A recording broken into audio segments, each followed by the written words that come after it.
Oi, tudo bem?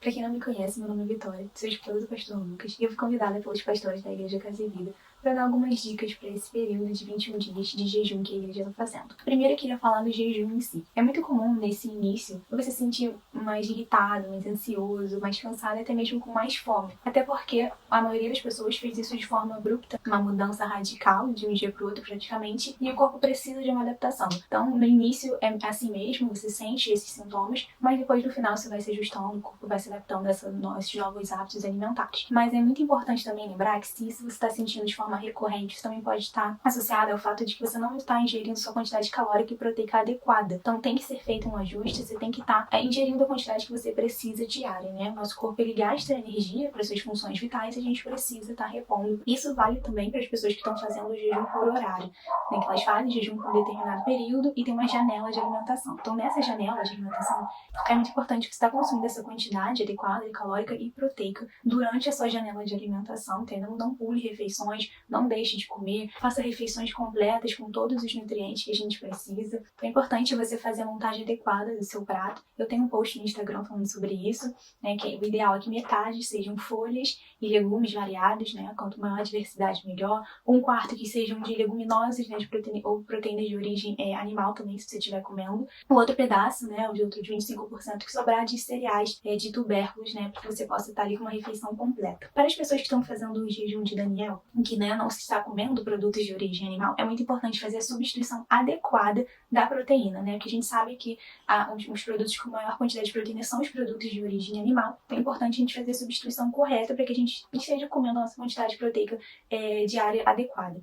E os principais grupos alimentares que para fazer a substituição são as leguminosas, que incluem todos os tipos de feijão, grão de bico, lentilha, ervilha, soja, todos esses fazem parte do grupo das leguminosas e é muito importante então a gente estar consumindo elas e principalmente aliadas a cereais, né? Que a combinação de cereais e de leguminosas dão todos os 9 aminoácidos essenciais que a gente precisa para o nosso corpo. Eles são ditos essenciais justamente porque nosso corpo não produz, então eles são adquiridos pela alimentação e essa combinação desses dois grupos dá a quantidade ideal, que são os 9 aminoácidos essenciais. Então é muito importante a gente estar fazendo essa combinação para estar substituindo essa proteína animal que a gente não está comendo durante esse período. Outro fator muito importante relacionado às leguminosas é o remolho. Um dos principais objetivos para fazer o remolho é justamente a gente eliminar alguns fatores antinutricionais que estão presentes nas leguminosas, que vão fazer com que alguns nutrientes não sejam absorvidos, principalmente o ferro, cálcio, magnésio, zinco. Então é importante fazer o remolho. No remolho, esses fatores antinutricionais eles são eliminados na água do remolho, por isso é importante fazer o descarte dessa água, para que não atrapalhe a absorção desses micronutrientes importantes. Eu também tenho um post no Instagram falando sobre isso, vou deixar depois desse vídeo, para vocês darem uma olhada em como pode ser feito o remolho, que ele é muito importante. Outra coisa aliada também às leguminosas, principalmente relacionada ao ferro,